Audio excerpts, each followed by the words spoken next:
To begin, remove both of the trolley's rear wheels.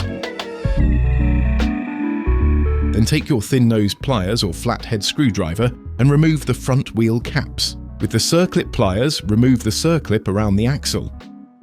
Once removed, the front wheels will pull off. Now repeat this step on the other wheel.